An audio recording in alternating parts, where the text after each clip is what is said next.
नमस्कार दोस्तों, आप लोगों का नोट्स बुक आईएएस में स्वागत है। मैं यश कुमार आज आप लोगों के लिए जो हमारी क्लास सेकेंड चैप्टर है भारतीय अर्थव्यवस्था की और उसका दूसरा पार्ट लेकर आया हूं, जो कि आपका सेकेंड चैप्टर है भारतीय अर्थव्यवस्था 1950 से 1990 तक। मैं इससे पहले बतला चुका हूं कि कारण क्या था कि हम लोग इसको दो पार्ट में डिवाइड करते हैं, क्योंकि 1990 के पहले की अर्थव्यवस्था, उसके बाद की हमारी इकोनॉमिक जो होती है वो खोल दी जाती है। तो इसलिए हम लोग आगे चलते हैं और अगला देखते हैं कि क्या है हरित क्रांति। हरित क्रांति के बारे में हम लोग समझ लेते हैं। सॉरी, बहुत मोटा हो गया है। हरित क्रांति को लाने के पीछे कारण क्या था? जैसा कि आप लोग जानते हैं, विश्व में अगर अर्थव्यवस्थाओं को आप मॉनिटर कीजिए, अगर इंग्लैंड की अर्थव्यवस्था देखिए तो वहाँ पर औद्योगिकरण से पहले जो था हरित क्रांति का बहुत बड़ा, यानी कृषि, वहाँ पर एग्रीकल्चर रिवोल्यूशन कहा जाता है, हरित क्रांति नहीं कहा जाता। तो जो हरित एग्रीकल्चर रिवोल्यूशन था उसका महत्वपूर्ण योगदान था। उसी के बाद में आपका इंडस्ट्रियल रिवोल्यूशन होता है। तो आइए हम लोग भारत के संदर्भ में देख लेते हैं। स्वतंत्रता के समय देश की 75% जो जनसंख्या थी वह कृषि पर आश्रित थी। वर्तमान समय में कितना है? लगभग आपका 54% के आसपास जनसंख्या जो है हमारी कृषि पर आश्रित है। अगर वहीं हम अमेरिका के संदर्भ में देखें तो अमेरिका की 2% जनसंख्या जो है वह कृषि पर निर्भर है, जबकि संपूर्ण अमेरिका यहाँ तक कि वह एक्सपोर्ट भी करते हैं। उसके पीछे मैं रीजन भी बतलाऊंगा। इस क्षेत्र की उत्पादकता जो थी वह बहुत कम थी। मेनली यह क्षेत्र जो था वह आपका उस पर मानसून पर निर्भर करता था और यहाँ पर पुरानी प्रौद्योगिकी का प्रयोग होता था। पुराने तरह से, ट्रेडिशनल तरह से खेती की जाती थी। अधिक के किसानों के पास आधारिक संरचना की नितांत अभाव था। मतलब जो मूलभूत चीज़ें आवश्यक होती हैं कृषि के लिए, उसका अभाव था, उसकी कमी देखी गई थी। कृषि पर जो निर्भरता थी वह आपका मानसून पर निर्भर करती थी, यानी जब बारिश होता था तो उस वर्ष पैदावार अच्छी होती थी और जब बारिश पुअर होता था तो पैदावार भी पुअर होती थी। जैसे फॉर एग्जाम्पल प्रथम अगर पंचवर्षीय योजना देखेंगे तो उसमें कृषि क्षेत्र पर विशेष फोकस किया गया था और हैरर डोमर मॉडल पर था। यह हमारी पंचवर्षीय योजना सफल होने के पीछे जो सबसे बड़ा कारण था वह एग्रीकल्चर पर उस समय मानसून जो था बहुत अच्छा था, इसलिए बहुत सकारात्मक उसका प्रभाव पड़ा। यदि मानसून स्तर कम होता तो किसानों को कठिनाई होती थी, क्योंकि इरिगेशन उन्हें सिंचाई की सुविधाएं उपलब्ध नहीं थी। जैसा कि आप लोग वर्तमान समय में जानते हैं, बड़े बड़े पौंड हैं और आपका नलकूप साधन है, वैसी सुविधाएं उस समय नहीं थी। यह सुविधा कुछ किसानों के पास ही थी, मतलब जो कम ही किसान थे उनके पास जैसे उनके पास संसाधन होते थे और उसी से वह सिंचाई करते थे। औपनिवेशिक काल में कृषि गतिरोध हरित क्रांति के अस्थायी रूप को समाप्त हो गया।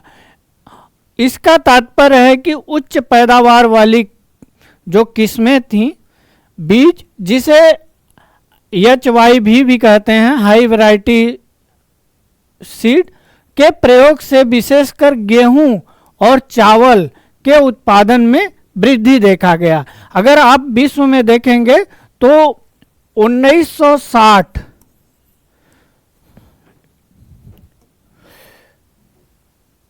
विश्व में देखेंगे तो आपका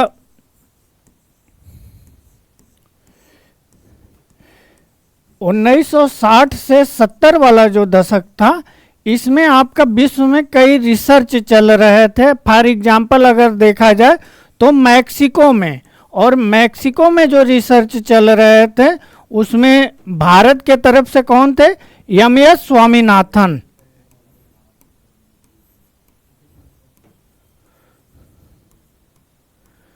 स्वामीनाथन थे। अगर वहीं बात किया जाए विश्व लेवल पर, तो यह आपके नॉर्मन बोरलॉग थे।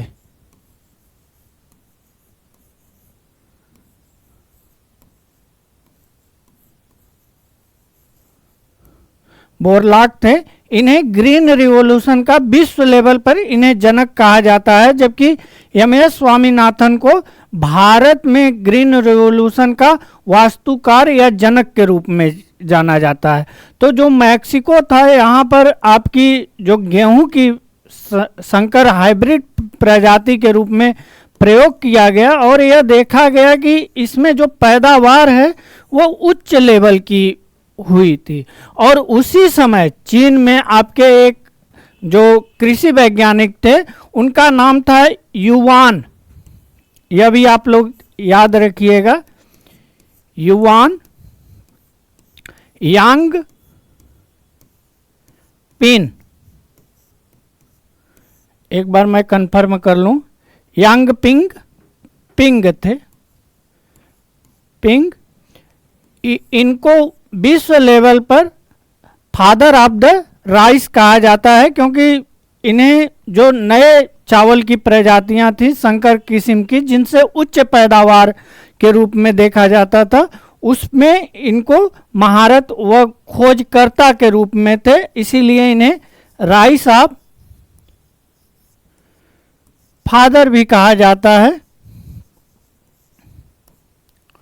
और 1970 में इनको, नॉर्मन बोरलॉग को 1970 में शांति का नोबेल पुरस्कार दिया जाता है। और भारत में जो इंट्रोड्यूस करने का श्रेय जाता है वह एम.एस. स्वामीनाथन जी को जाता है। और उस समय आपका उच्च पैदावार जो बीज थी इनके प्रयोग से, क्योंकि उससे पहले यह देखा गया था कि जब मानसून अच्छी होती थी तो उसका सकारात्मक प्रभाव पड़ता था, और जब मानसून खराब होती थी तो उसका जो है कृषि पर नकारात्मक प्रभाव होता था।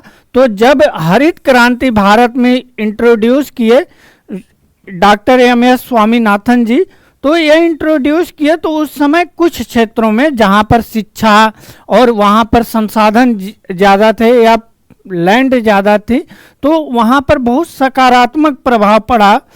और उसी में आप देखेंगे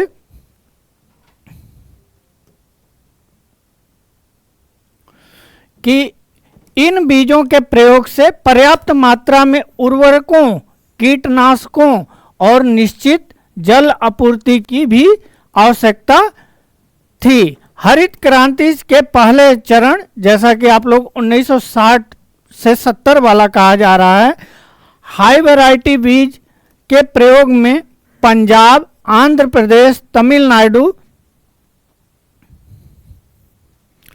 जैसे अधिक समृद्ध राज्यों तक ही सीमित रहा। इसके पीछे कारण था, अगर देखेंगे तो यह पंजाब वाला एरिया और हरियाणा और पश्चिमी उत्तर प्रदेश वाला एरिया भी इसमें सम्मिलित था। इसके अतिरिक्त हाई वैरायटी बीजों के लाभ केवल निश्चित अर्थव्यवस्था पर ही प्रभाव पड़ सकता था। किसानों द्वारा उत्पादन का बाजार में बेचा गया और अंश ही विपणन अधिशेष कहलाता है। विपणन अधिशेष का मतलब क्या है? मान लीजिए एक किसान कोई ए है, कोई किसान ए है, एक किसान है और इसने क्या काम किया, एक वर्ष में 20 क्विंटल आपका उत्पादन किया गेहूं का हरित क्रांति के पहले, और इसने उपभोग पूरा का पूरा कर दिया। यह 1950 की स्थिति बतला रहा हूं, पूरा उपभोग कर लिया। अगर वहीं पर 1970-80 में यह देखा गया कि यह जो 1980 में इसने ए व्यक्ति ने जो उत्पादन किया वह अब क्या किया कि 40 क्विंटल किया। अब 40 क्विंटल में उसका उपभोग भी पहले से, परिवार भी बढ़ा, तो वह उपभोग क्या करने लगा, अब 30 क्विंटल वह उपभोग कर लिया। और 30 क्विंटल में जो आपका 10 क्विंटल जो बचा, जिसको मार्केट में ले जाकर बेचा, यही आपका विपणन अधिशेष है। विपणन का मतलब होता है कि मार्केट में आप उसको बेच के उससे लाभ कमा लें, जो मार्केट में बेचने के लिए आपके पास अतिरिक्त बचा हो।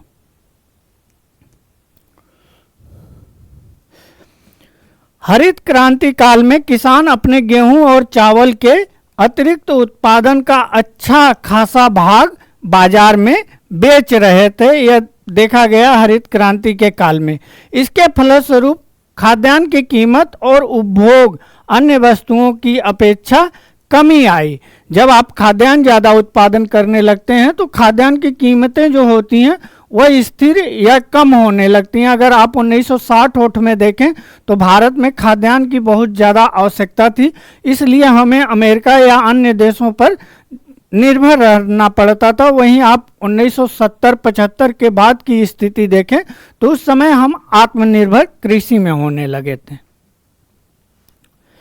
आय के बहुत बड़े प्रतिशत भोजन पर खर्च करने वाले निम्न आय वर्ग के कीमतों में सापेक्षता कमी आई। मान लीजिए कोई व्यक्ति पहले के अपेक्षा, जैसे पहले था कि आपका 100 रुपया भोजन पर खर्च कर रहा है, तो उसके जगह अब क्या काम करने लगा कि वह 80 रुपया खर्च करने लगा।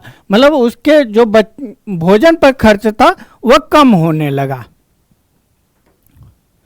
हरित क्रांति के कारण सरकार पर्याप्त खाद्यान्न कर सुरक्षित स्टॉक बना सकी, जिसे खाद्यान्नों की कमी के समय प्रयोग किया जा सके। जैसा कि आप लोग जानते हैं, फूड कॉरपोरेशन ऑफ इंडिया की बात की जाए तो इसकी स्थापना कब की गई थी? 1965 में की गई थी। और कोई भी खाद्यान्न भंडारण के लिए हम क्यों उसको इकट्ठा करते हैं, ताकि या कोई भी पूंजी हम क्यों इकट्ठा करते हैं, ताकि हमें जो मुश्किल हालात हैं या वैसे जो लोग गरीब हैं या जिनके पास यह खाद्यान्न उपलब्ध नहीं हो पा रहा है, उन्हें कम कीमत पर हम प्रोवाइड करें। तो उसके बाद हमारे पास एफसीआई में खाद्यान्न भी हम स्टोर करने लगे।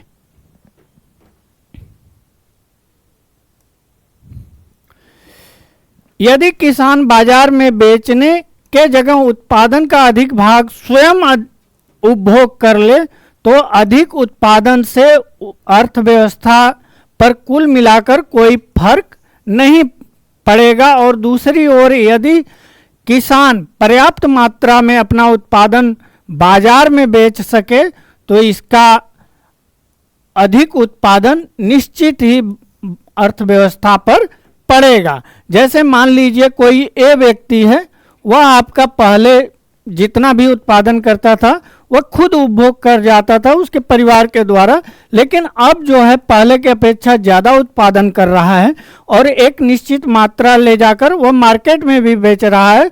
तो मार्केट में कहीं ना कहीं आपका खाद्यान्न का जो एक पहले लिमिट कम थी वह लिमिट भी बढ़ जाएगी, जिससे कीमतें जो हैं वह कीमतें ज़्यादा उसकी नहीं फ्लक्चुएट करेंगी। और साथ ही साथ इसके द्वारा यह भी देखा गया कि जब खाद्यान्न ज़्यादा हो रहा है तो उस देश या भारत की ही बात करें तो वहाँ पर ग्रोथ भी अच्छी देखी गई थी। किसानों द्वारा उत्पादन बाजार में बेचा गया अंश ही विपणन शेष कहलाता है, जैसा कि मैं पूर्व में बतला चुका हूं आप लोगों को।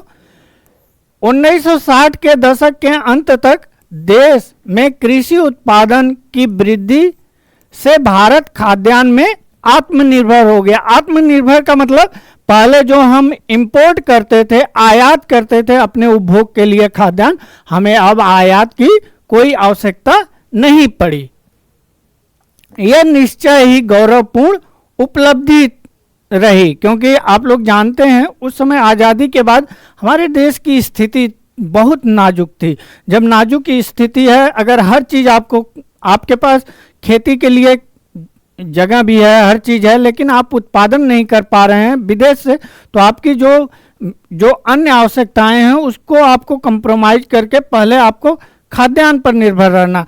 तो उसके जगह अगर मान लीजिए आपके यहाँ खाद्यान्न अधिक मात्रा में होने लगी तो निर्भरता आपकी कम हो गई, और इससे जो है गर्वान्वित महसूस करने लगा भारत, क्योंकि अब भारत एक्सपोर्ट की श्रेणी में आने लगा था कृषि के मामले में। इसके बावजूद नकारात्मक पहलू यह रहा कि 1990 के दशक 90 तक देश की 65% जनसंख्या कृषि में लगी रही। जो आपकी पहले थी 1950 में 75% जनसंख्या, अभी मात्र इसमें जो है आपका 10% की गिरावट आई और यह 65% जनसंख्या अभी भी निर्भर थी। अर्थशास्त्री इस निष्कर्ष पर पहुंचे कि जैसे जैसे देश संपन्न होता है, सकल घरेलू उत्पाद में कृषि के योगदान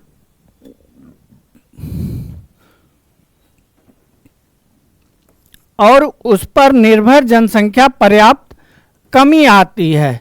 जैसे ही आप लेविस मॉडल पढ़ेंगे या कोई भी पुल और पुश मॉडल पढ़ेंगे, तो जैसे अर्थव्यवस्था मान लीजिए 3 सेक्टर अगर आप डिवाइड करें, एक आपका हो गया एग्रीकल्चर जिसे प्राइमरी सेक्टर भी कहा जाता है, दूसरा हो गया सेकेंडरी जिसे आप उद्योग क्षेत्र भी कहते हैं, और तीसरा जो सेक्टर हो गया वह तृतीय क्षेत्र या थर्डरी कहा जाता है जिसे आपका सर्विस सेक्टर भी कहा जाता है।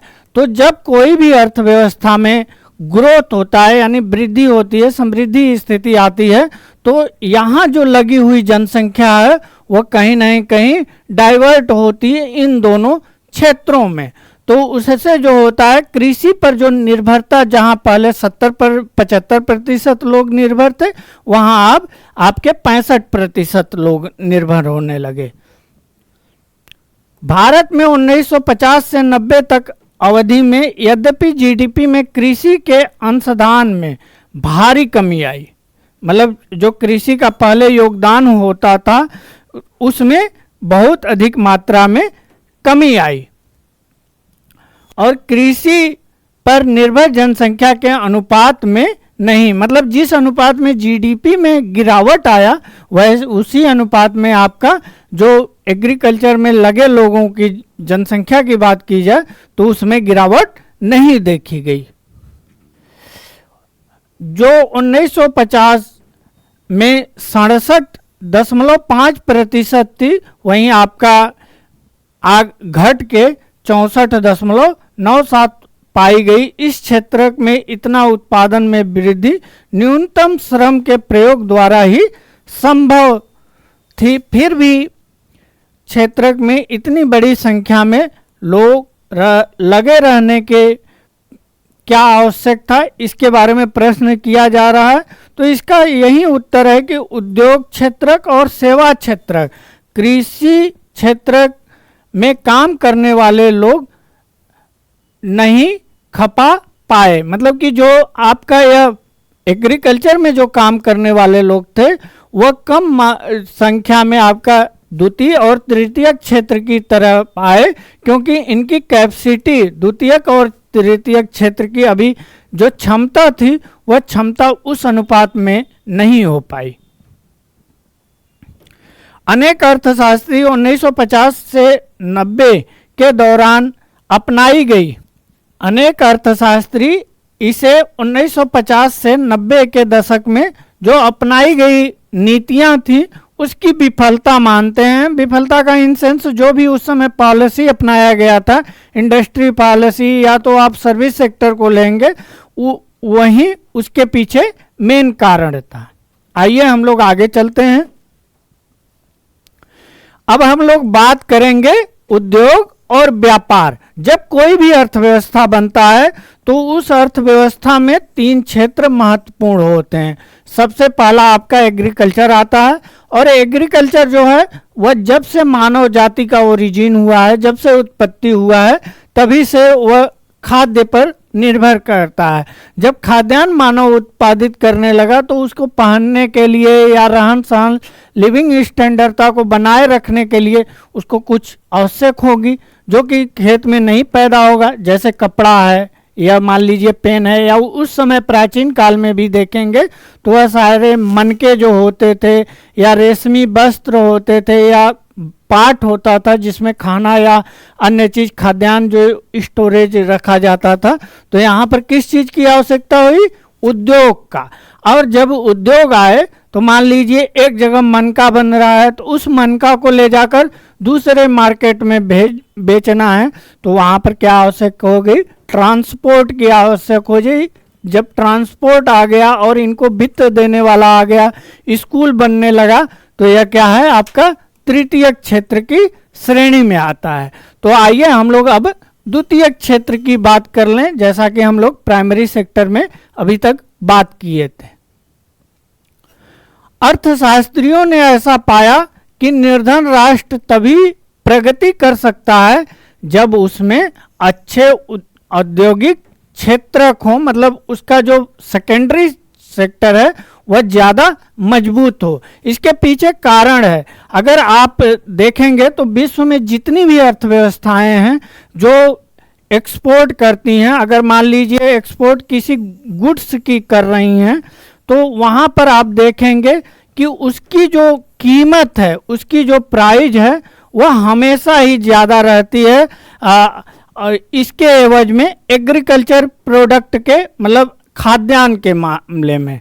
तो यही सबसे बड़ा कारण है। और एक चीज़ और देखा जाता है कि जो आपका कृषि क्षेत्र है, कृषि क्षेत्र में आपका पूर्ण रोजगार या 12 मासी रोजगार आपको नहीं मिल पाएगा। वहीं औद्योगिक क्षेत्र की बात की जाए तो औद्योगिक क्षेत्र आपका 12 मासी यानी कि सदाबहार उसमें रोजगार उपलब्ध रहती है। तो उसी बारे में आगे दिया है, उद्योग रोजगार उपलब्ध कराते हैं और यह कृषि में रोजगार की अपेक्षा अधिक अस्थायी होते हैं। जैसे मान लीजिए आप लोग यूपी बिहार के हैं या तो हरियाणा के हैं, जो किसान वर्ग होते हैं, वह जब पैदा कर दिए, मान लीजिए गेहूं और चावल पैदा कर दिए, तो उसके बीच में एक गैप हो जाता है और उस गैप में जो होता है कि वह कुछ उत्पादित नहीं कर पाते हैं। जब वो कुछ उत्पादित प्रोडक्टिविटी वाले काम में नहीं लगे रहते हैं, तो वहाँ पर वह एक तरह से बेरोजगार हैं, जिसे प्रच्छन्न बेरोजगारी या छिपी हुई बेरोजगारी कहते हैं। प्रच्छन्न बेरोजगारी का मतलब, मान लीजिए किसी के पास 1 एकड़ ज़मीन है, सपोज दैट एक किसान है, राम है मान लीजिए, उनके पास 1 एकड़ ज़मीन है, तो 1 एकड़ में परिवार में 7 लोग लगे हैं, जबकि 7 लोगों के जगह कितने लोगों की आवश्यकता है, 3 लोग ही 1 एकड़ को बढ़िया से पैदावार, आधुनिकीकरण जो मशीनों का यूज हो रहा है, बढ़िया से कर सकते हैं। तो जो आपके 4 लोग हैं, यह कहीं ना कहीं आपके प्रच्छन्न बेरोजगारी के अंतर्गत आते हैं, या छुपी हुई बेरोजगारी, कि हम तो जानते हैं कि परिवार में सब लोग काम कर रहे हैं, लेकिन परिवार में 3 ही लोगों के काम कृषि में निर्भरता होनी चाहिए। यह भी एक प्रमुख कारण है। इसने आधुनिकीकरण और समग्र समृद्धि को बढ़ावा मिलता है। जो भी आपके उद्योग हैं उसके द्वारा उसमें अधिक स्थायित्व होता है। जब स्थायित्व आएगा, मान लीजिए कोई भी उद्योग है, कपड़ा उद्योग है, या तो ले लीजिए कोई भी कार बनाने वाली कंपनी है, तो कार बनाने वाली कंपनी जो होगी, सुजुकी ले लीजिए, सुजुकी या टाटा, तो टाटा हर महीने में उसके यहाँ प्रोडक्शन हो रहा है। जब प्रोडक्शन हर महीने हो रहा है तो यहाँ पर जॉब क्रिएशन ज़्यादा होगा। जब जॉब क्रिएशन ज़्यादा होगा, लोगों को नौकरियाँ ज़्यादा मिलेंगी, तो उसका अर्थव्यवस्था पर एक सकारात्मक प्रभाव पड़ेगा, क्योंकि लोग जॉब करेंगे, उनके पास इनकम आएगा, वह अच्छे अच्छे विद्यालयों में अपने बच्चों को या अच्छी मात्रा में अपने पर इन्वेस्ट करेंगे, जिससे अर्थव्यवस्था खुद समृद्ध बनती है। और यह एक सर्किल होता है। इसमें अगर आप इन्वेस्ट अच्छा कर रहे हैं तो इसका जो आउटपुट होगा वह अच्छा मिलेगा। जब आउटपुट अच्छा मिलेगा तो उससे अर्थव्यवस्था पर, समग्र अर्थव्यवस्था पर प्रभाव भी पड़ेगा। और आगे आप जब पढ़ेंगे तो यह भी देखेंगे तो कि गरीबी जो दुष्चक्र होता है वह यही मेन कारण होता है कि लो इनकम, लो इन्वेस्ट, लो हर चीज लो ही बना रहता है। इन्हीं कारणों से हमारी जो पंचवर्षीय योजनाओं में औद्योगिक विकास पर अत्यधिक बल दिया गया, क्योंकि आप लोग जैसा जानते हैं कि हम कृषि में तो इन्वेस्ट कर सकते हैं, लेकिन हमारी अर्थव्यवस्था शुरू में उतनी अच्छी नहीं थी, तो हम लोगों ने कृषि को छोड़ के प्रारंभ के बाद हमारी प्रायोरिटी थी, हम लोगों ने टारगेट हमेशा कृषि को रखा रहा, क्योंकि कृषि में उत्पादकता जब ज़्यादा होती थी, जिस साल मानसून अच्छे रहते थे तो उस साल हमारा ग्रोथ पर भी अच्छा प्रभाव पड़ता था। तो उसके साथ साथ हमारी प्रायोरिटी जो होती थी कि हम उद्योग क्षेत्र पर ज़्यादा ध्यान दें, ताकि हमें जो रोजगार मिले वह निरंतर और सर्वकालिक हो, और हम जहां इंपोर्टर देश की श्रेणी में हैं वहां एक्सपोर्टर देश की श्रेणी में पहुंच जाएं। आपने पिछले अध्याय में पढ़ा था कि स्वतंत्रता के समय भारत में बहुत कमज़ोर अर्थव्यवस्था थी। कमज़ोर का मतलब जो हमारे उद्योग थे वह सूती वस्त्र, पटसन आदि जो होते थे, जो परंपरागत उद्योग थे, उन्हीं पर हमारे निर्भरता थी। और उस समय यह देखा गया, मिनिमम अगर बात किया जाए तो जो जमशेदपुर और कोलकाता में लोहा और इस्पात के सुप्रबंधित फर्म थी। उस समय कुछ यह 1907-8 में देखा गया था कि हमारी कुछ फर्में स्थापित होने लगी थी। यदि अर्थव्यवस्था का विकास करना था तो हमें ऐसे औद्योगिक आधार का विस्तार करने की आवश्यकता थी जिससे विविध प्रकार के उद्योग हों। ऐसा भी न हो कि आपके यहाँ मालूम चले कि आप सबसे ज़्यादा कारें ही बना रहे हैं, या सपोज दैट आप टीवी का ही मैन्युफैक्चर कर रहे हैं। जब आपके पास डाइवर्सिफिकेशन ऑफ इंडस्ट्री होगा तो आपके यहाँ कभी भी मंदी की स्थिति नहीं आएगी और रोजगार हमेशा मिलेगा। नहीं तो मालूम चले आप कार ही उत्पादन कर रहे हैं तो विश्व में जो हो सकता है, कार एक छोटी होती है जो कि लोअर मिडिल क्लास के लोग खरीदते हैं, और एक जो लग्जरियस कार होती है उसे हायर मिडिल क्लास के लोग खरीदते हैं। तो अगर मान लीजिए आप लग्जरियस कार बना रहे हैं, आपकी टेक्नोलॉजी अच्छी है, लेकिन विश्व में सपोज दैट 0.0002% ही इस लग्जरियस कार को खरीद रहे हैं, तो यह आपकी अर्थव्यवस्था के लिए अच्छी नहीं मानी जाएगी। आइए हम लोग आगे बात करते हैं। भारतीय औद्योगिक विकास में सार्वजनिक क्षेत्र और निजी क्षेत्रक, जैसा कि आप लोग इस कंसेप्ट से जानते होंगे कि सार्वजनिक क्षेत्रक और निजी क्षेत्रक का तात्पर्य क्या होता है। अगर सार्वजनिक क्षेत्र की बात की जाए तो एक सिंपल डिफिनीशन है कि जहां सरकार की हस्तक्षेप ज़्यादा हो। हस्तक्षेप का यहाँ पर मेन तात्पर्य है कि डिसीजन मेकिंग में प्रभुत्व हो। डिसीजन मेकिंग में प्रभुत्व कैसे होगा? जब मान लीजिए कोई कंपनी है, इस कंपनी का नाम सी है और इसमें प्रभुत्व कोई भी चीज़ का ज़्यादा जिस स्थिति में होगा जब उसके पास 51% से ज़्यादा उसका शेयर जो होगा किसी विशेष सरकार के पास हो अथवा निजी क्षेत्र के पास। जब निजी क्षेत्र के पास होगा तो उसे हम निजी क्षेत्र कहेंगे, प्राइवेट सेक्टर कहेंगे, और जहां आपका 51% आपका गवर्नमेंट के पास हो, यानी कि भारत सरकार या राज्य सरकारों के पास हो, तो उसे हम सार्वजनिक क्षेत्र कहेंगे। हमारे नीति निर्माताओं के समक्ष एक बहुत बड़ा प्रश्न था आज़ादी के समय, औद्योगिक विकास में सरकार और निजी क्षेत्र का क्या भूमिका होनी चाहिए, क्योंकि हम आज़ादी से बाहर निकले थे और विश्व की जो अर्थव्यवस्थाएं थीं वह दो भागों में बटी थी। जैसा कि आप लोग जानते हैं 6 और 9 अगस्त को जब 1945 को हिरोशिमा नागासाकी पर हमला किया अमेरिका, तो अमेरिका को यह लगने लगा कि विश्व में तो सबसे शक्तिशाली मैं ही हूँ, और उधर रसिया था। और चूंकि युद्ध के समय दोनों ही, सेकेंड वर्ल्ड वार के समय दोनों ही थे, लेकिन यह दो ध्रुवों में उस समय राष्ट्र बट गया था 1950 आते आते, और इसी को आपका शीत युद्ध भी कहा जाता था। शीत युद्ध का मतलब यह तात्पर्य होता है कि दो शक्तियां आमने सामने ना आकर टकरा रही हैं, बल्कि एक दूसरे के इनडायरेक्टली वह टकरा रही हैं, और ऐसा बार बार भी देखा गया। चाहे आप क्यूबा ले लीजिए, या तो आप इधर कोरिया का युद्ध ले लीजिए, या तो यहाँ तक अगर कहा जाए कि भारत का 1971 वाली जो लड़ाई है उसको भी लेंगे तो उसमें भी कहीं ना कहीं यह इंटरफेरेंस देखा जाता है।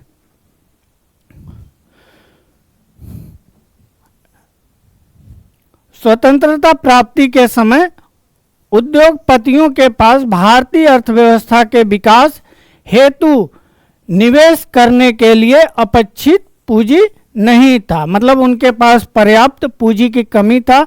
कुछ आपके उद्योगपति थे, अगर आप 1944 का बॉम्बे प्लान देखें, 1944 में जो बॉम्बे प्लान लाया गया था जिसमें यह कहा गया 10 उद्योगपतियों द्वारा कि अगले जो हैं आने वाले 10 वर्ष हैं वहाँ पर हम आय जो है बढ़ा के प्रति व्यक्ति आय 2 गुना कर देंगे। तो उस समय आप देखेंगे इन्वेस्टमेंट या बजट जो है वर्तमान समय में अगर आप एक सेक्टर उठा लेंगे तो एक सेक्टर में जितना इस समय इन्वेस्ट किया जा रहा है उससे कहीं कम 1947 में किया जाता था, क्योंकि पूंजी भारत के पास बहुत ही कम थी। स्वतंत्रता प्राप्ति के समय इतना बड़ा बाजार भी नहीं था जिससे उद्योगपतियों की मुख्य परियोजना शुरू करने के लिए प्रोत्साहित मिले। अब मान लीजिए कोई उद्योग क्यों लगाता है, जब उसको यह समझ में आए कि हमारा यह डिमांड है। डिमांड कहाँ होगा? बाजार में होगा। तो भारत में वैसा डिमांड भी नहीं था, क्योंकि सभी जो मेन वर्ग थे जो कि लोअर क्लास थे उनके पास पूंजी की, पैसे की बहुत ज़्यादा कमी थी। जब आपके पास पैसा ही नहीं होगा तो आप खरीदेंगे कहाँ से? तो मार्केट की भी कमी थी, जिससे के चलते उन्हें एक तरह से प्रोत्साहन नहीं मिलता था उद्योगपतियों को। यद्यपि उनके पास ऐसा करने के लिए पूंजी भी थी।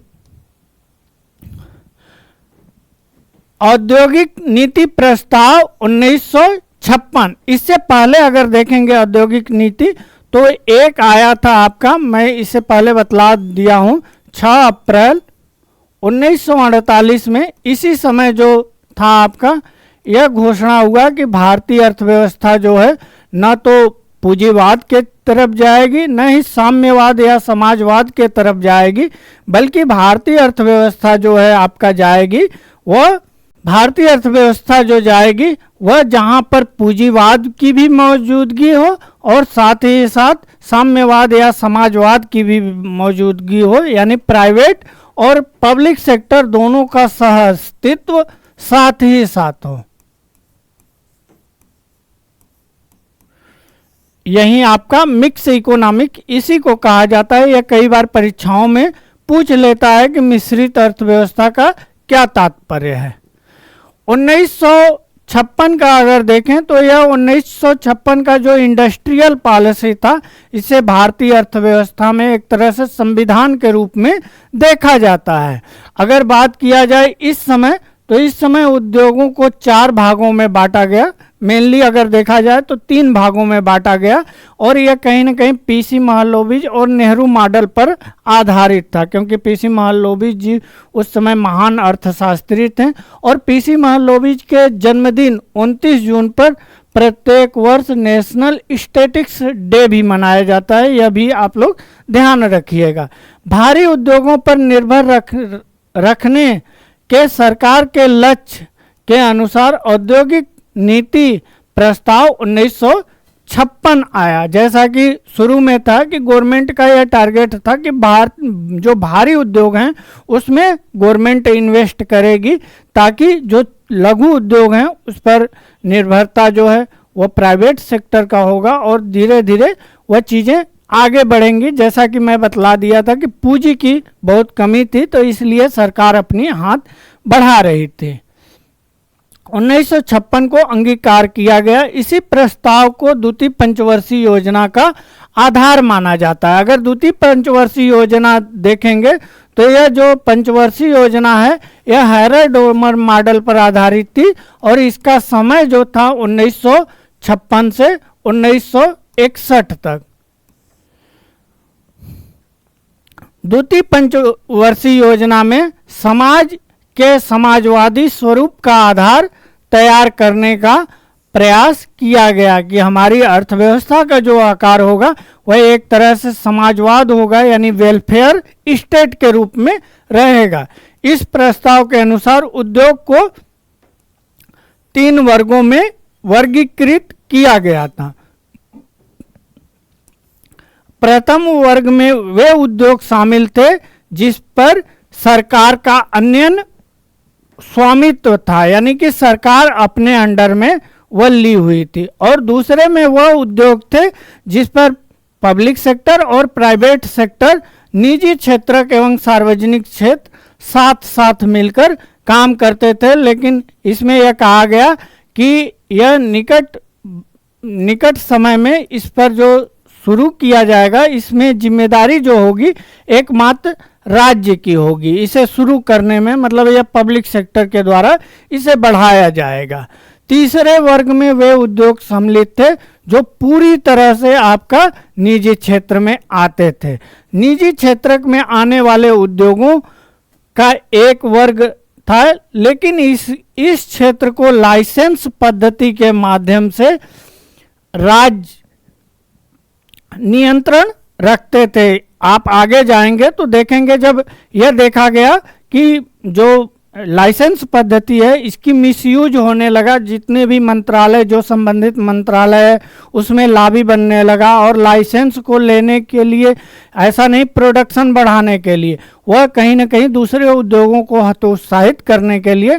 तो 1969 में देखेंगे MRTP एक्ट आया, जिसे आप बाद में देखेंगे CCI जिसके जगह बन गया, तो उसको हम आगे जिक्र करेंगे। नए उद्योगों को तब तक अनुमति नहीं दी जाती थी जब तक सरकार से लाइसेंस न प्राप्त कर लिया जाता। इस नीति का प्रयोग पिछड़े क्षेत्रों में उद्योगों को प्रोत्साहित करने के लिए किया जाता था। मतलब यह लाइसेंस उस क्षेत्रों में दिया जाता है, जैसे वर्तमान समय में देखेंगे तो हमारा जो कृषि क्षेत्र है, कृषि क्षेत्र में लगभग आपका 33% जो भाग है वो मेन मार्केट तक पहुंच ही नहीं पाता है, और यह चूँकि अतिशीघ्र खराब होने वाला चीज़ होता है इसलिए यह बीच ही में नष्ट हो जाता है। तो यह एक तरह से कहा जाए कि पूरे संसाधन की यहाँ बर्बादी हो जाती थी। तो उसी तरह यह जो क्षेत्र पिछड़े हुए थे, जो बैकवर्ड एरिया थे, वहाँ पर सरकार इन्वेस्ट करने के लिए, प्रोत्साहित करने के लिए लाइसेंस जो है उस क्षेत्रों में इजीली प्रोवाइड कर देती थी और प्रोत्साहित भी करती थी। यदि उद्योग आर्थिक रूप से पिछड़े क्षेत्रों में लगाए जाते थे तो लाइसेंस प्राप्त करना आसान हो गया था।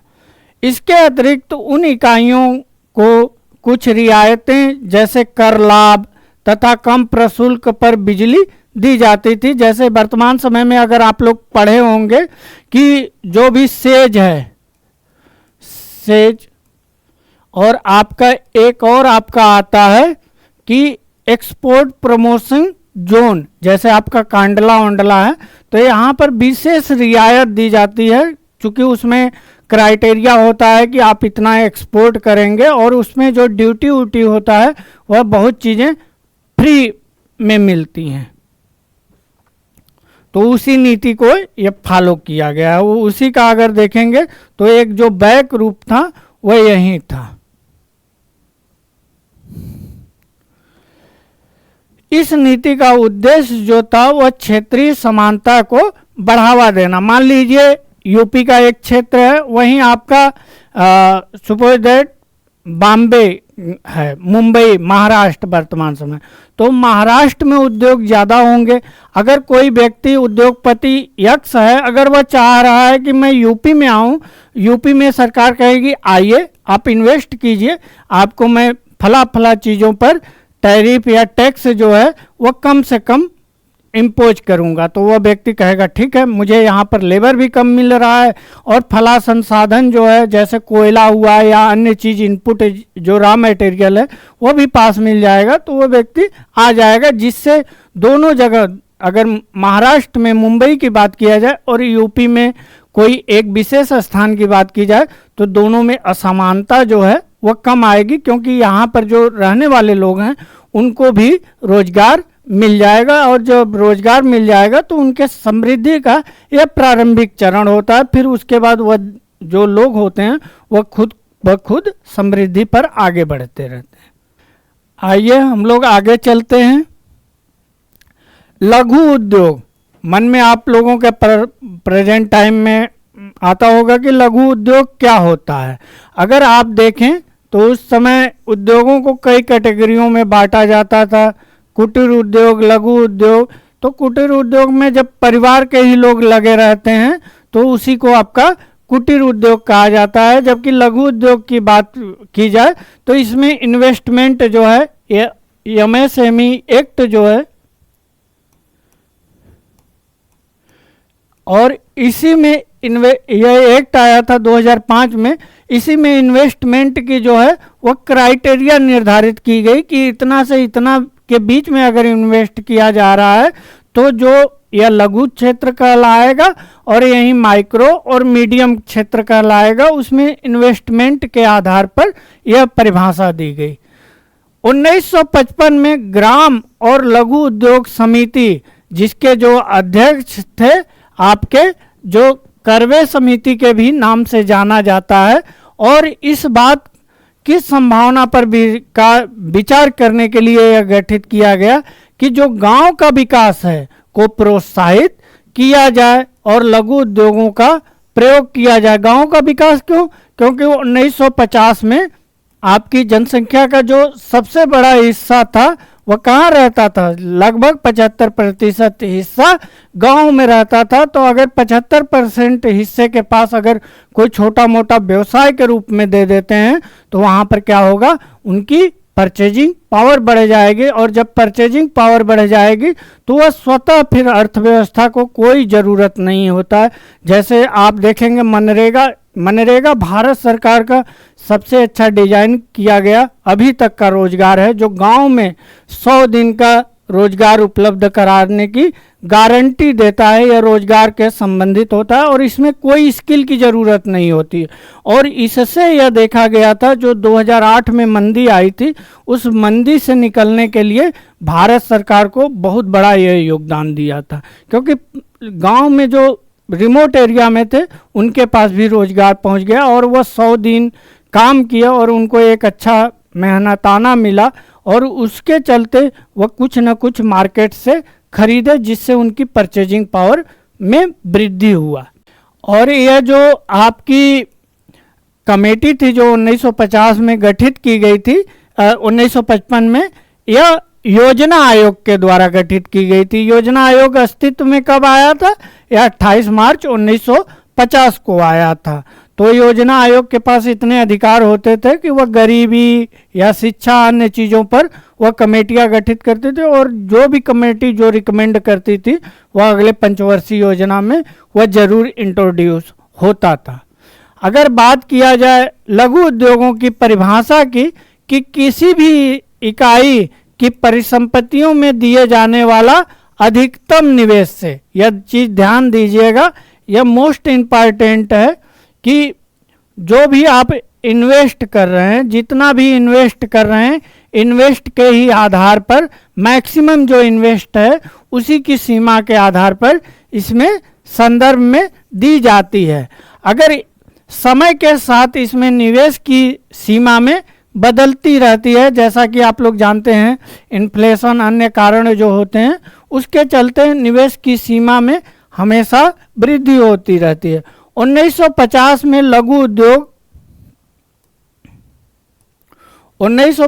लघु उद्योग इकाई उसे कहा जाता था जो अधिकतम 5 लाख रुपए तक निवेश कर सके। उसको क्या कहा जाता था? टीनी उद्योग, यानी कि लघु उद्योग, स्मॉल इंडस्ट्री। इस समय 1 करोड़ रुपया अधिकतम निवेश किया जा सकता है। वर्तमान समय की बात की जाए तो 1 करोड़ रुपया। 1955 में ग्राम और लघु उद्योग समिति, जिसके अध्यक्ष कौन थे? आपके करवे जी थे, दत्तात्रेय गोपाल करवे जिनका पूरा नाम है। समिति जिसे करवे समिति भी कहा जाता है, इस बात की संभावना पर विचार किया कि ग्राम विकास को प्रोत्साहित करने के लिए लघु उद्योगों का प्रयोग किया जाए। जैसा कि आप लोग जानते हैं, अगर लघु उद्योग के लिए ज़्यादा संसाधन की ज़रूरत नहीं होती है, इसके लिए ज़्यादा ज़मीन की भी ज़रूरत नहीं होती है, तो इसे गांव-गांव तक स्थापित किया जा सकता है। और जब लघु उद्योग गांव-गांव तक पहुंच जाएंगे तो वहीं लोगों को हर मौसम के लिए उन्हें रोजगार और उनके पास एक तरह से क्रय शक्ति भी वृद्धि होने लगेगी।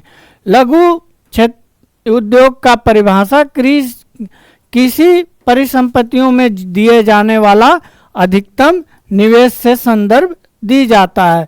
समय के साथ निवेश बढ़ा और 1950 में औद्योगिक इकाइयाँ उसे कही जानी, यही आपका ऊपर वाली लाइन रिपीट हो गई है। और इस समय जो है आपका 1 करोड़ है, जैसा कि एमएसएमई है। अगर इसी की परिभाषा लेंगे तो उसी के बारे में बतलाया जा रहा है। व्यापार नीति, अब हम लोग क्या काम किए कि हमारा जो मैं आपको बतलाया कि यह प्राइमरी सेक्टर, हम लोग कृषि पर भी ध्यान दे दिए। कृषि में हम लोग क्या काम किए कि हम लोगों ने ग्रीन रिवॉल्यूशन को भी इंट्रोड्यूस किया। जब ग्रीन रिवॉल्यूशन को इंट्रोड्यूस किया तो हमारी अर्थव्यवस्था आत्मनिर्भर हुई, आत्मनिर्भर खाद्यान्न के मामले में हुई। फिर हम लोगों ने क्या काम किया कि उद्योग पर भी हम लोगों ने ध्यान दिया कि 1948 की पॉलिसी क्या हो, 56 की पॉलिसी क्या हो। तो ऐसा नहीं है कि यह काम हम लोगों ने किया तब यह हुआ, फिर यह किया तो यह हुआ, लेकिन यह जो क्रम चलता है लगभग इसी तरह चलता है। लेकिन व्यापार और आपका औद्योगिकरण कृषि के साथ ही वह चीज़ें चलती रहती हैं, क्योंकि मानव की आवश्यकता जो होती हैं, ऐसा नहीं कि हमें अभी भोजन चाहिए, 4 दिन के बाद कपड़ा पहनेंगे, 5वें दिन हम कहीं बैंक में अकाउंट या स्कूल पढ़ने जाएंगे या तो कहीं हम यात्रा पर जाएंगे। हमारा जो यह मूवमेंट होता है, तीनों मूवमेंट साथ होता है, लेकिन यह रहता है कि यह चीज़ें जब अच्छी होती हैं उसके साथ ही इसका प्रभाव इस पर पड़ता है। और इसका प्रभाव प्रत्यक्ष रूप से हमारे तृतीय क्षेत्र जो कि आपका है सर्विस सेक्टर, उस पर होता है। और सर्विस सेक्टर पर प्रभाव पड़ने का मतलब है व्यापार और अन्य चीज़ों पर सकारात्मक प्रभाव पड़ना। यहाँ पर लिखा गया आयात प्रतिस्थापन, यह बहुत महत्वपूर्ण चीज़ है। आयात प्रतिस्थापन, पहले हम लोग इसको डिटेल में बात कर लेते हैं, यहीं पर हमें मिल जाएगा और उसको हम लोग डिटेल में समझ लेंगे। भारत द्वारा अपनाई गई औद्योगिक व्यापार नीति से, औद्योगिक नीति जो है वह व्यापार से घनिष्ठ संबंध है। अगर प्रथम 7वीं पंचवर्षीय योजना की बात की जाए तो आपकी 7वीं पंचवर्षीय योजना कब से कब थी? 1985 से 1990 तक, यानी कि 1951 से लेके 1990 तक हमारी जो पॉलिसी थी, खासकर व्यापार और आपकी औद्योगिक नीति, यह एक दूसरे से संबंधित थी। और व्यापार जो था वह अंतर्मुखी था। अंतर्मुखी क्या होता है? अंतर्मुखी जो होता है वह त्रिक्षेत्रीय अर्थव्यवस्था है। त्रिक्षेत्रीय में अगर राष्ट्रीय आय की बात की जाए तो आपका जब राष्ट्रीय आय की गणना करेंगे तो यहाँ पर जो होगा आपका उपभोग होगा, इन्वेस्टमेंट होगा, फिर उसके बाद आपका इंपोर्ट या तो अगर माने तो आपका यहाँ पर सेविंग रहेगा। यही आपका त्रिक्षेत्रीय अर्थव्यवस्था है। वहीं चतुर्थ क्षेत्रीय अर्थव्यवस्था की बात की जाए तो इसमें एक्सपोर्ट और इंपोर्ट दोनों सम्मिलित हो जाता है।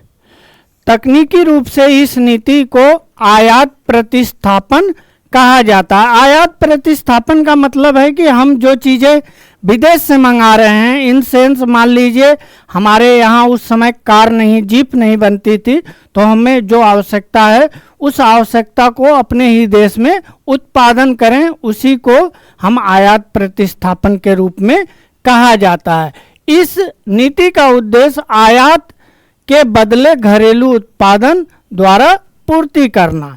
मान लीजिए कई प्रकार के सामान हैं, हमारी डिपेंडेंसी है कि हम ए सामान को भी मंगा रहे हैं, बी सामान को भी मंगा रहे हैं, सी और डी को भी।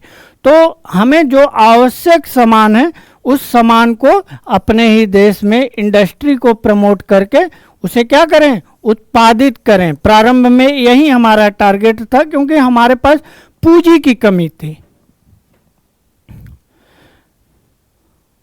उदाहरण के लिए विदेश में निर्मित वाहनों के आयात करने के स्थान पर उन्हें भारत में निर्मित करने के लिए उद्योगों को प्रोत्साहित करना। मान लीजिए वाहन की हमें आवश्यकता है और हमें यह लग रहा है कि उस समय अमेरिका, जर्मनी, फ्रांस या जापान से हम जो आयात कर रहे हैं, तो क्या काम करें कि अपने यहाँ जो इंडस्ट्री है जिसके द्वारा उत्पादित किया जा रहा है वो उसे हम भारत में ही लगा दें।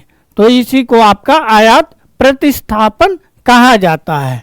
इस नीति के अनुसार सरकार ने विदेशी प्रतिस्पर्धा से घरेलू उद्योगों की रक्षा की।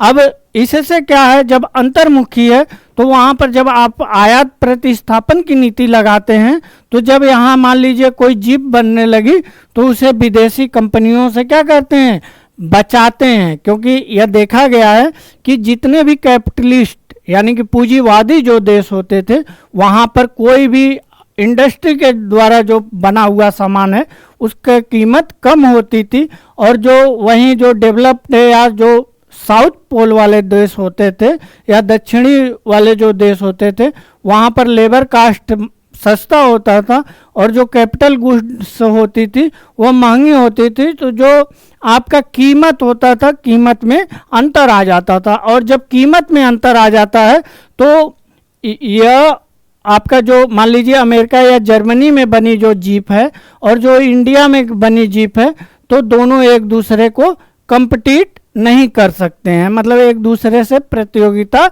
नहीं कर सकते हैं। जब भी कोई व्यक्ति लेगा, इस कार को लेगा जो अमेरिका या जर्मनी में, मैं 1960 के आसपास 1990 की स्थिति पर चर्चा कर रहा हूं, न कि वर्तमान समय में स्थिति पर नहीं कर रहा हूं। क्योंकि वर्तमान समय में अगर आप देखें तो टाटा हो गया या महिंद्रा की कार हो गई, वो विश्व लेवल पर जो कारें बनती हैं उनको भी टक्कर देकर उनसे आगे बढ़ गई हैं।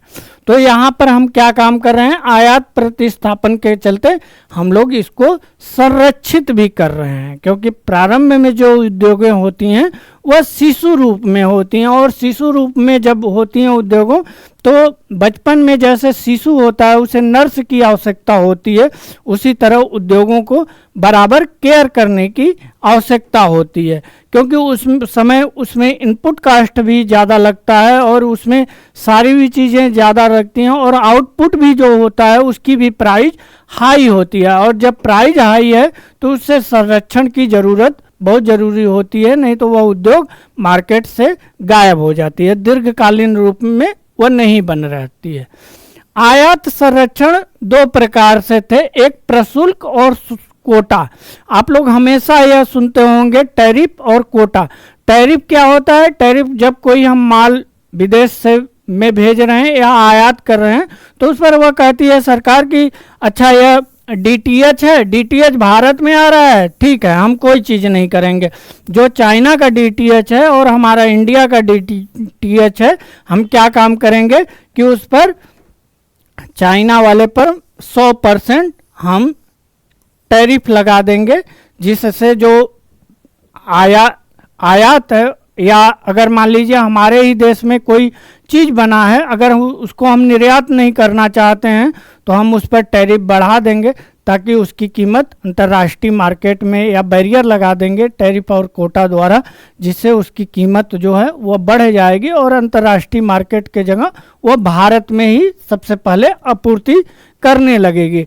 अगर वहीं कोटा की बात की जाए तो कोटा में यह होता है कि मान लीजिए कोई चीज़ हम आयात कर रहे हैं या निर्यात कर रहे हैं, तो हमने ये कहा कि हमारे यहाँ प्याज या तो कारें बनी हैं, तो कारें हम 1 लाख ही भेजेंगे, या तो प्याज का हम 70,000 टन ही एक्सपोर्ट करेंगे, उसके बाद नहीं। तो एक हम क्वांटिटी की बात करते हैं, क्या मात्रा की बात करते हैं।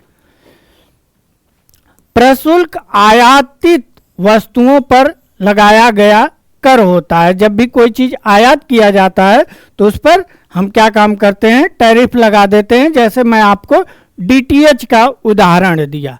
तो यह भी संरक्षण होता है। मान लीजिए जैसे मैं बतलाया कि भारत में जो निर्मित कार है, सपोज दैट ए है, और वही कार आपका जर्मनी या अमेरिका में निर्मित है, यह बी है, और इसकी कीमत उस समय सपोज दैट 10,000 रुपये थी, 10,000 रुपये थी, और आपका इसकी कीमत, आपकी जो अमेरिका में निर्मित है, इसकी कीमत 8,000 रुपये है।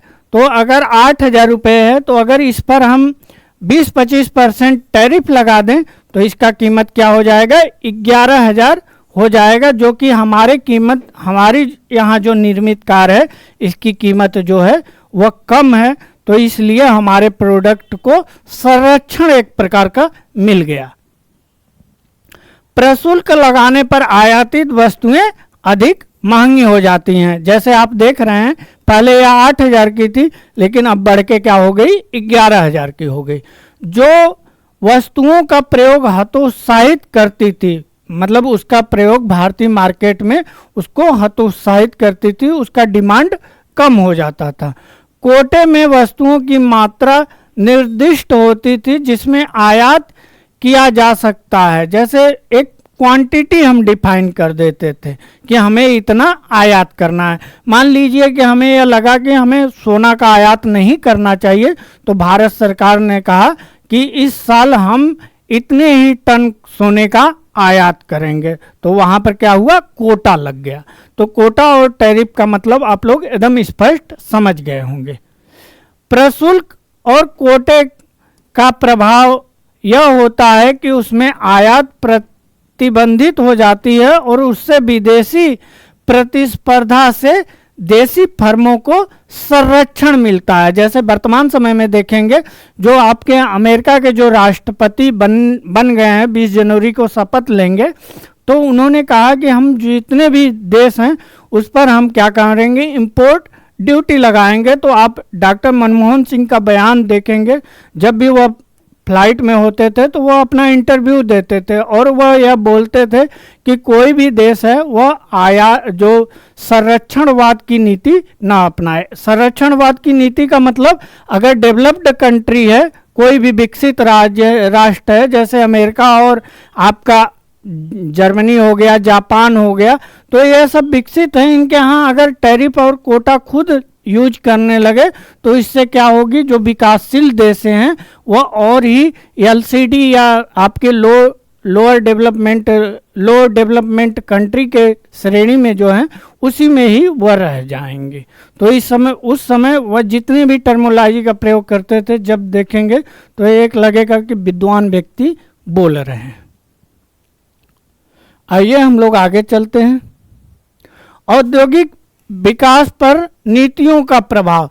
जितने भी हम नीतियां अपनाए 1950 से 90 तक, उन नीतियों के भी बारे में हम लोग चर्चा करेंगे कि औद्योगिक विकास पर उनका क्या प्रभाव पड़ा।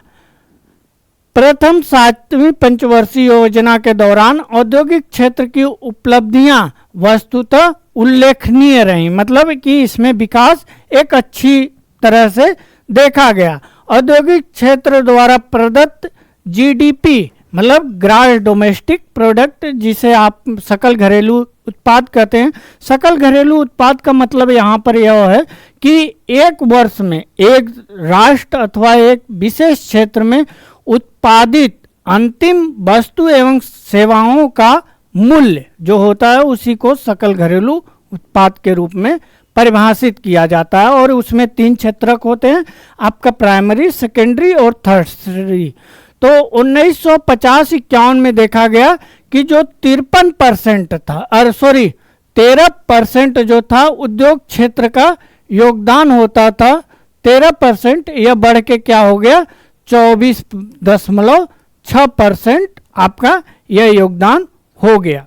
जीडीपी से उद्योगों की हिस्सेदारी बढ़ोतरी विकास का एक महत्वपूर्ण सूचक है। अगर आप देखेंगे 13% से 24.6% हो गया, वर्तमान समय में 27% है। तो यह क्या सूचक है, यह सूचक है कि हमारा ग्रोथ इंडस्ट्री क्षेत्र में डेवलपमेंट हो रहा है। इस अवधि के दौरान औद्योगिक क्षेत्र की जो विकास थी वह औसत 6% की दर से समृद्धि देखी गई थी, जो कि प्रशंसनीय थी। भारतीय उद्योग सूती वस्त्र और पटसन तक ही सीमित नहीं थे। मतलब जैसा कि आज़ादी के पूर्व संध्या पर हम लोग देखे कि सूती और पटसन उद्योग तक वहाँ ही तक न सीमित थे। अब यह जो क्षेत्र थे वह वस्तुतः औद्योगिक क्षेत्र प्रायः सार्वजनिक क्षेत्र के कारण विविधतापूर्ण बन गया था, क्योंकि सरकार का हस्तक्षेप जो था वह होने लगा था और वह बड़े पैमाने पर बड़े बड़े उद्योग स्थापित करने लगी थी। लघु उद्योगों के संवर्धन से उन लोगों को अवसर प्राप्त हुए जिनके पास व्यवसाय में प्रवेश करने के से बढ़ के 1990 में यह क्या हो गया, 24.6% हो गया। जीडीपी से किसी उद्योग को शुरू करने के लिए आवश्यक लाइसेंस का कुछ औद्योगिक घरानों द्वारा दुरुपयोग किया जाने लगा। हम लोग देखेंगे किस स्तर पर दुरुपयोग होने लगा। दुरुपयोग होने का मतलब यही है कि जिस महत्वाकांक्षा या जिस नज़रिए से आप उसको प्रमोट कर रहे हैं उसके जगह उससे जस्ट अपोजिट चीज़ों पर उसका प्रयोग होने लगा। बड़े उद्योगपति नई फर्मों के लिए नहीं बल्कि नए प्रतिस्पर्धियों को रोकने के लिए क्या काम करने लगे, लाइसेंस प्राप्त करने लगे। जब लाइसेंस गवर्नमेंट नीति लाई तो उसका क्या हुआ काम कि जो बड़े उद्योगपति थे वह सोचे कि मान लीजिए कोई ए उद्योगपति है तो यह सोची कि मैं जेड को नहीं प्रवेश करने दूंगा, इसलिए वह तरह तरह का इस लाइसेंस का दुरुपयोग करने लगी। परमिट लाइसेंस राज्य के अत्यधिक नियमन रेगुलेशन के कारण कुछ फर्में कार्यकुशल नहीं बन पाई। जब आप तरह तरह के बैरियर लगा देते हैं, लाइसेंस और परमिट अन्य चीज़ें, तो उसका जो क्लियरेंस होता है, वर्तमान समय में सिंगल विंडो क्लियरेंस का कंसेप्ट दिया गया है, तो उस समय मालूम चला इस ऑफिस में जाइए यह लेटर पास कराइए, उस ऑफिस में जाइए, तो समय जो होता था वह ज़्यादा लगता था, तो लोग हतोत्साहित होते थे उद्योग में निवेश करने से।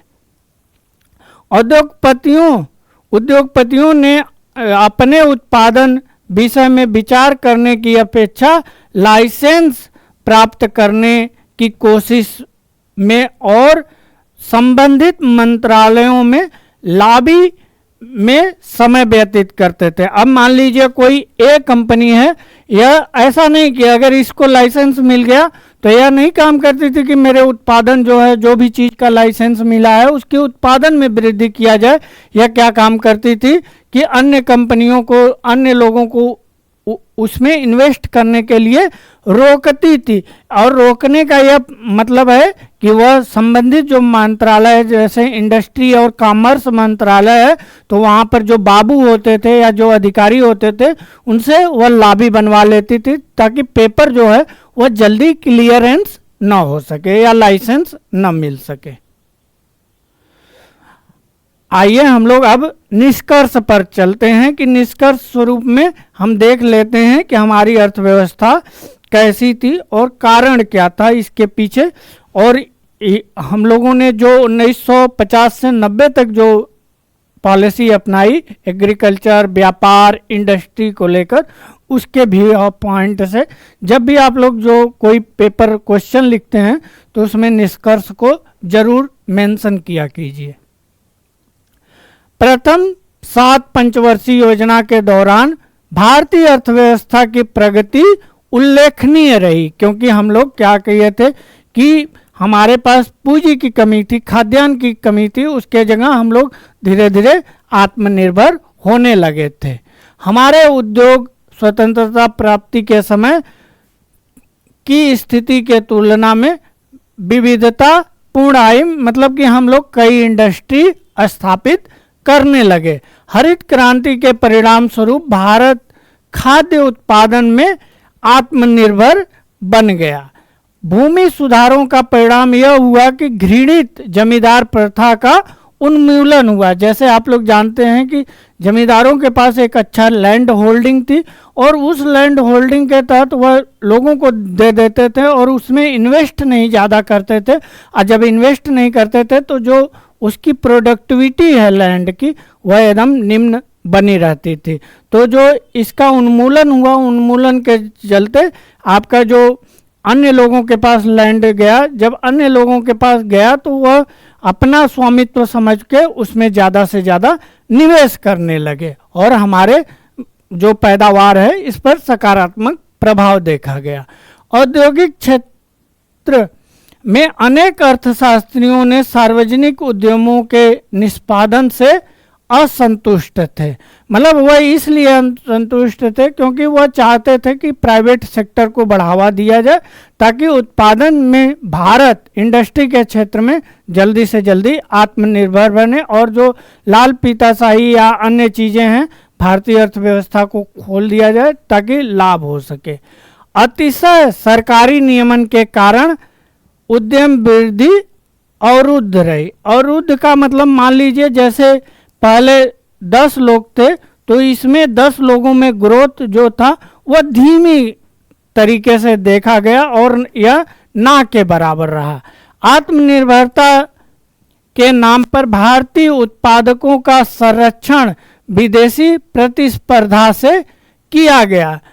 इससे उनके द्वारा उत्पादित वस्तुओं की गुणवत्ता में सुधार को प्रेरणा नहीं मिली। अगर मान लीजिए आप कोई चीज़ उत्पादन कर रहे हैं, जब आप संरक्षण कर रहे हैं किसी भी प्रोडक्ट का, सपोज दैट जीप का जैसा या कार का हमने उदाहरण लिया, तो हमारे यहाँ कार जो है और जो एक अमेरिका में बनी कार है, जब इसकी कीमत बढ़ गई भारतीय मार्केट में 11,000 रुपये की कीमत हो गई, इस समय तो लाखों में है, उस समय की बात कर रहा हूँ, और यह आपकी 8,000 हुई, तो कीमत आपकी ऑलरेडी दोनों में अंतर है। उस समय लो परचेजिंग था, लो परचेजिंग के चलते ये एक दूसरे का प्रतिस्पर्धा नहीं हो पाया। जब प्रतिस्पर्धा नहीं हो पाया तो हमारी जो प्रोडक्ट थे उसके क्वालिटी भी में कोई सुधार नहीं आया। भारतीय नीतियां जो थी अंतर्मुखी थी। अंतर्मुखी का मतलब देश ही के अंदर हमें ध्यान देना है। उससे एक सशक्त निर्यातक क्षेत्र का विकास होने में विफल रहा। इसके परिणाम स्वरूप जो था कि हमारा जो निर्यात एक्सपोर्ट सेक्टर जो था वह उतना तेजी में नहीं बढ़ पा सका, यहाँ तक कहा जाए वह विफल रहा। बदलते हुए वैश्विक आर्थिक परिदृश्य में प्रसंग में यह सर्वत्र महसूस किया जा रहा है कि आर्थिक नीति में सुधार करने की आवश्यकता है। भारतीय अर्थव्यवस्था को और अधिक सफल बनाने के लिए 1991 में एक नई आर्थिक नीति का शुरुआत हुआ। इसको हम लोग आगे पढ़ेंगे। यह हुआ था आपका 24 जुलाई 1991 को, और इस समय भारत की स्थिति जो थी बहुत ही क्राइसिस की स्थिति थी। भारत को गोल्ड गिरवी रखना पड़ा था, फिर बाद में भारत को समझौता करना पड़ा अमेरिका के साथ, जिसके चलते हम लोगों ने अपना एक स्थान प्रोवाइड किया और वहाँ से फ्यूल भर के अमेरिका के जो लड़ाकू विमान होते थे वह इराक पर जाकर हमला करते थे। यहाँ तक हमें कंप्रोमाइज करना पड़ा था। फिर बाद में आपका 24 जुलाई 1991 को न्यू इकोनॉमिक पॉलिसी आती है और जिसको आपका एलपीजी मॉडल भी कहा जाता है, और इसका हम लोग क्या करेंगे अगले अध्याय में चर्चा करेंगे कि एलपीजी मॉडल होता क्या है, और इसके अंतर्गत आने वाले सभी टर्मोलॉजी को मैं आप लोगों के सामने रखूंगा। और एक दिन मेरा वीडियो जो होगा, जितनी भी समितियां हैं और जितने भी कमीशन है और जो आर्थिक शब्दावली हैं, इस पर भी मैं लेकर आऊँगा। धन्यवाद।